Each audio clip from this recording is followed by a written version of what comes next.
Hey, it's Pat Jansen here at the Progressive International Motorcycle Show in Minneapolis, Minnesota. Having a great time interviewing some of the builders here. We got a really cool cat up here, James Washnok. He's here with his wife. They built a couple of killer bikes. Check out her interview, Katie Washnok, on Facebook. But right now, it's all about James. It's James' time to shine. And James, it's good to meet you. We have a common friend in Austin from Austin Martin Originals. He's an awesome guy. Just spent some time with him this past week. But enough about that guy. That's 2 interviews he's nosed in on. He even photobombed me on the end of his, that little sucker. Yeah, that's Austin. So I tell you what, tell me about this bike that you got here. Knucklehead motor from S&S, Baker Franken trainee, Ridewright Wheels. Built for our wedding. It's a black one to the white match right over there. You already heard I had no choice in the seat. That was coach from the get-go. So you now have a Merce on your bike, is that what it is? Satchel. It's a satchel. If a woman carries it, James tells me, it's a purse. If a man carries it, it's a satchel. He was just holding an orange Coach satchel while I interviewed his wife, Katie. So this is kind of the twin of the other bike. Is there anything that you did that's different on this? The paint is about the only thing that's really different. Okay. This bike, if Henry Ford had built this, he would have said that's the only color you can paint a bike. So black is classic. I love the black. Is that a particular shade of black? It's black.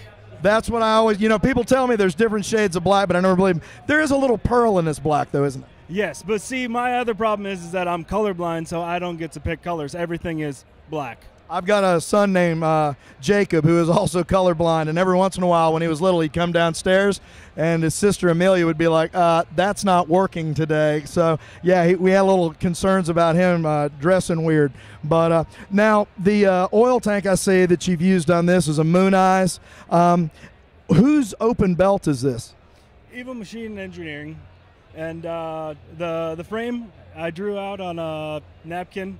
Sent it over to my buddy Christopher Phillips at Doomtown Choppers, and he absolutely nailed the frame. Everything that I wanted it to be. Really pretty. Now, tell me about your brake and clutch reservoirs up here. Tell me about how you did those.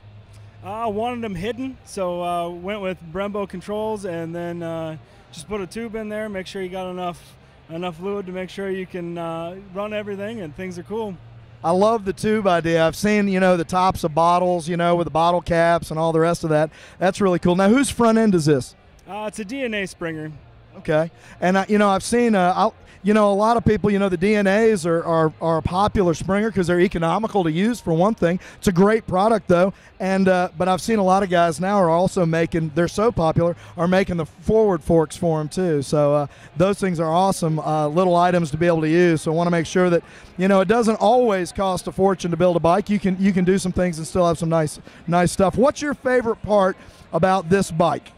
Honestly, before this bike, for my own personal bikes, I absolutely hated front fenders. And a part of making sure that I keep things new and learn something with every single build, my wife wanted front fenders, so we put front fenders on it, fought it. Once it got on there, man, it was cool. I'm glad we did it. Yeah, I don't like front fenders either. I've got the bike that I rode to Sturgis and back, and on the Hot Bike magazine tour last year, had a 16-inch wheel, wide front end, no fender, and about half of that trip I spent in rain, and my sinuses were well cleaned after that. So there's something to be said for a front fender every once in a while if you're actually going to ride the thing. But at the same time, we've ridden them in rain without a front fender. You're going to get so wet. Once you get beyond that miserable point, it's not so bad. It's not so bad. Well, what the wife wanted, the wife got, but I'm glad she did because they're beautiful bikes. You've done a great job. I can't just wait to see what you guys do next. I'll be in Sturgis this year. I want us to get together and grab a bite to eat and talk about what your next project is. James, thanks for being the Progressive International Motorcycle Show. Hey, this is Pat Jansen from the Progressive International Motorcycle Show in Minneapolis, Minnesota. We're having a great time here interviewing the builders. James's interview and a lot of others will be up on Facebook and other social media, but we thank you for watching this one.